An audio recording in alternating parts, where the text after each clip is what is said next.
Bonjour, je suis Théodore Soulier, je suis le conférencier de Neuro je vais vous faire donc cette conf.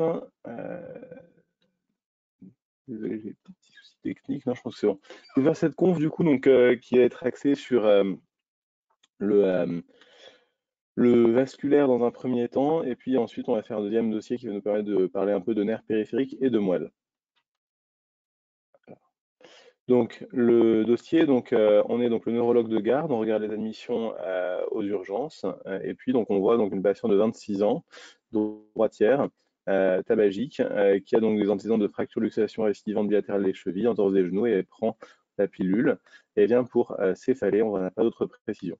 Donc la première question, c'est devant ces céphalées, donc quels sont les éléments qui doivent faire pratiquer une imagerie en urgence. Donc ce qu'il faut bien comprendre, c'est que donc d'une part, c'est que la définition d'une céphalée, c'est une douleur qui est donc au-dessus de la ligne œil-oreille. En bas, on appelle ça algie. Ça, c'est juste du vocabulaire. Mais ensuite, d'un point de vue plus étiologique, en fait, ce qui est très important de comprendre, c'est que l'enjeu principal sur des céphalées, c'est de distinguer des céphalées dites primaires des céphalées secondaires. Les céphalées primaires, c'est des maladies neurologiques chroniques, comme la migraine, comme euh, les céphalées chroniques quotidiennes.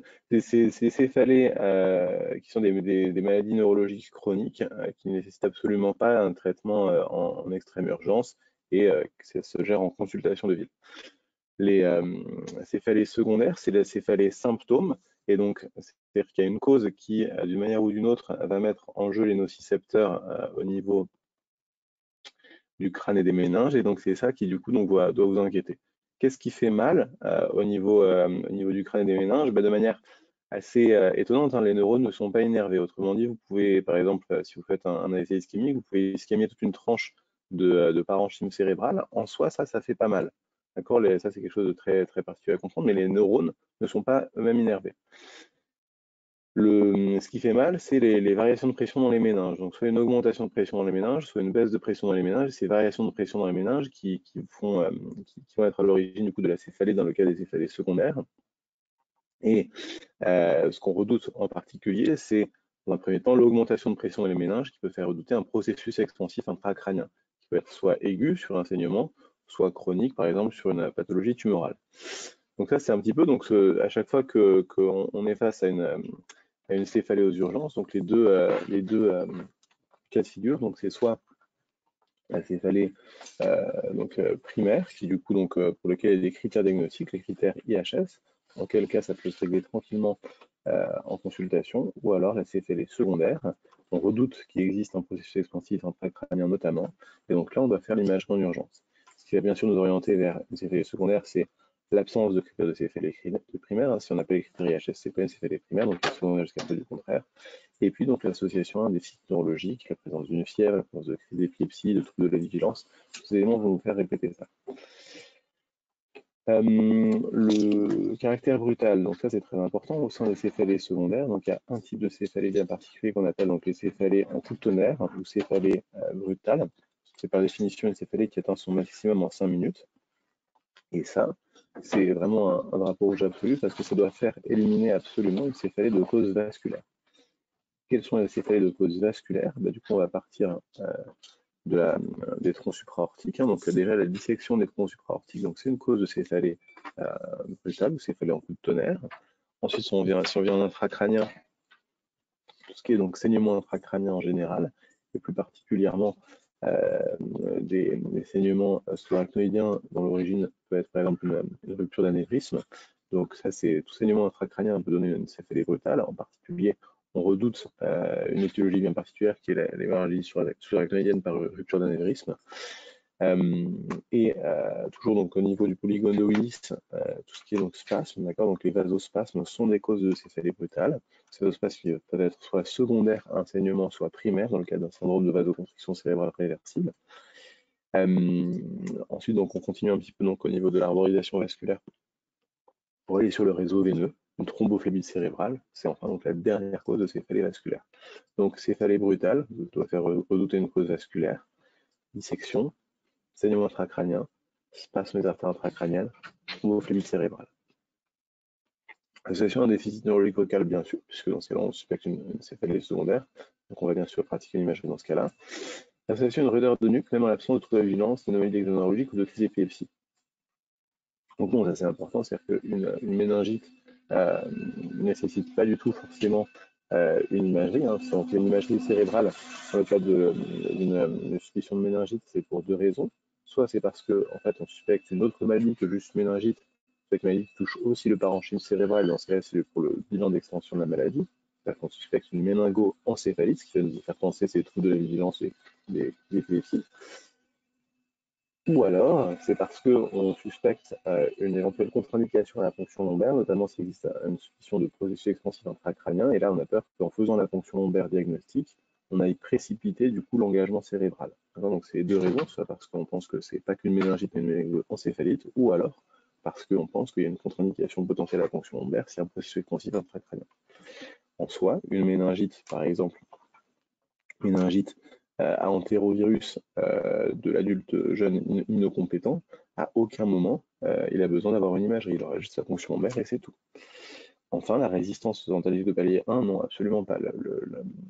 L'intensité thérapeutique antalgique n'est pas du tout un critère de gravité dans le cadre d'une céphalée. Par exemple, si vous avez des patients qui ont des céphalées chroniques quotidiennes, qui sont compliquent, par exemple des migraines, qui peuvent se présenter à une EVA de 9 sur 10 aux urgences pour qu'on leur faire du coup, donc, des perfusions de laroxyl qui vont les soulager, ben, ces patients-là, en fait, sont, en termes de gravité hein, sur le temps de pronostic, sont beaucoup moins graves qu'un patient qui a eu une céphalée brutale avec un pic, par exemple, à 6 sur 10, et là, il vient voir, il a 3 sur 10. Ben non, lui, s'il a saigné dans sa tête, il peut décéder dans la soirée.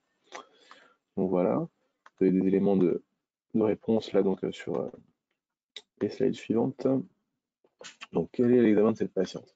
Elle est donc légèrement confuse. Céphalée donc en coup de tonnerre, associée à des cervicalgies, pas de nausée et vomissement, ni phonophotophobie, pas de raideur de nuque, glycémie normale. Et donc on fait l'imagerie suivante. Donc là, on est sur un scanner hein, en coupe axiale, parce qu'on est sur les ventricules latéraux. Qu'est-ce qu'on peut dire? Comment je sais que c'est un scanner? C'est un contraste qui est anti-anatomique. Le gris est plus blanc que le blanc.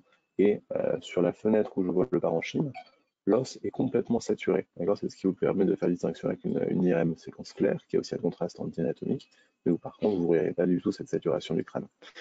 L'examen est parfaitement normal. Et donc, à quoi sert cet examen? Donc, il permet de voir s'il y a un saignement intracrânien. Donc, il n'y a pas l'IRM c'est mieux que le scanner c'est mieux que l'IRM. Non, ça dépend de ce qu'on regarde. Si on regarde le parenchyme, l'IRM c'est mieux. Si on veut regarder le sang ou les vaisseaux, le scanner c'est mieux. Là, on est sur une problématique de céphalée, donc on est intéressé par le sang et les vaisseaux, donc le scanner c'est mieux.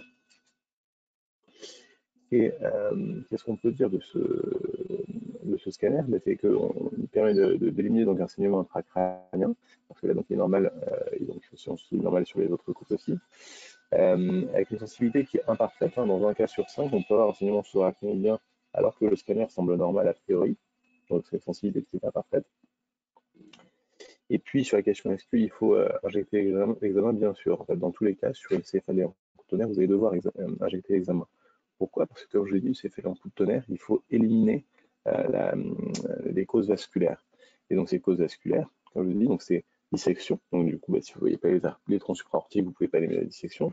C'est saignement intracrânien, donc là effectivement ça permet de répondre est-ce qu'il y a un saignement intracrânien ou pas, mais si par exemple il y en avait un, on devrait connaître sa cause. Est-ce que par exemple il y a une malformation artério-veineuse? Est-ce qu'il y a une thrombophilie cérébrale qui saigne? Est-ce qu'il y a un anévrisme qui s'est fissuré? Donc de toute façon il faudrait injecter l'examen.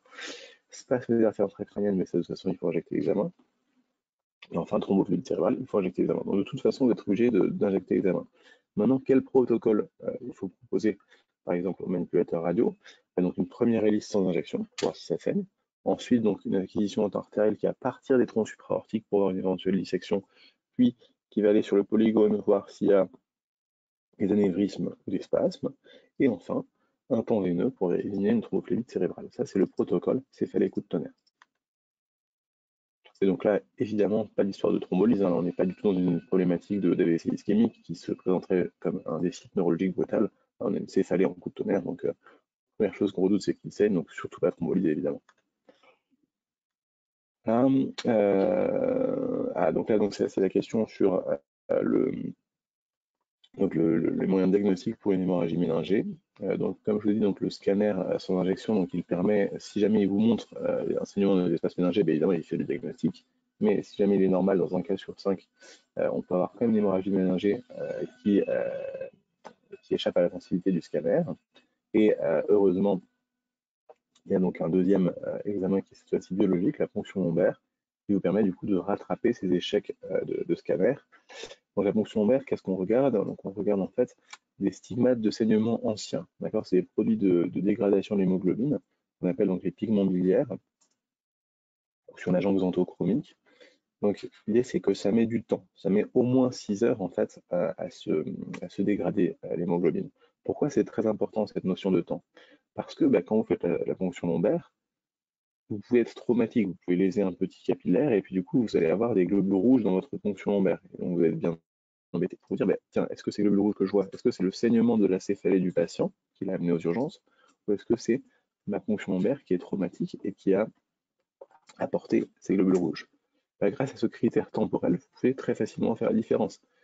Si vous avez des résidus de dégradation de l'hémoglobine qui mettent au moins 6 heures à apparaître, ça ne peut pas être pile au moment de la ponction lombaire, puisque du coup c'est trop tôt. Donc si vous avez ces résidus-là, c'est-à-dire qu'il y a un saignement dans les 6 heures qui précèdent. Donc vous pouvez être certain que le pigment biliaire, le résidu sur l'agent xanthochromique, il vient d'un saignement qui précédait votre pelle éventuellement traumatique. Donc si du coup vous avez le suragent xanthochromique, c'est un saignement qui est lieu au moins 6 heures avant. Donc c'est pour ça que on dit qu'il ne faut pas la faire trop tôt. Si vous la faites dans les 6 heures, vous allez être emmerdé parce que si jamais il y a du sang, vous ne saurez pas si c'est le sang que vous avez apporté avec votre PL traumatique ou si c'est le sang qui vient du saignement précédent. En revanche, si vous la faites au moins 6 heures après la céphalée en coup de tonnerre, là, si vous avez un surnageance xanthochronique, vous pouvez dire ah, il vient de cet épisode d'il y a 6 heures. Et en revanche, les globules rouges non dégradés, ça c'est ma PL traumatique qui les a apportés. Et donc la sensibilité est excellente, avec une très bonne valeur prédictive négative. Si jamais vous avez donc une ponction lombaire qui vous montre l'absence de suragent xanthochromique dans les délais, et vous pouvez éliminer l'hémorragie méningée. Donc les délais sont entre 12 heures et 14 jours après le début de la céphalée. Donc qu'est-ce que ça veut dire? Ça veut dire que un patient qui vient pour une céphalée en coup de tonnerre, il doit ressortir avec dans le dossier, on a éliminé donc toutes les causes de céphalée vasculaire. Et donc il doit avoir eu son scanner non injecté, puis l'injection artérielle et veineuse. Et si tout ça c'est normal, il doit avoir eu sa PL. Et donc c'est seulement comme ça que vous allez pouvoir faire rentrer ce patient au domicile. C'est un peu fastidieux, mais c'est évidemment nécessaire puisque les causes que vous éliminez sont des causes qui, si elles ne sont pas éliminées, peuvent tuer le patient dans la soirée. Des petits rappels sur les différents saignements intracrâniens.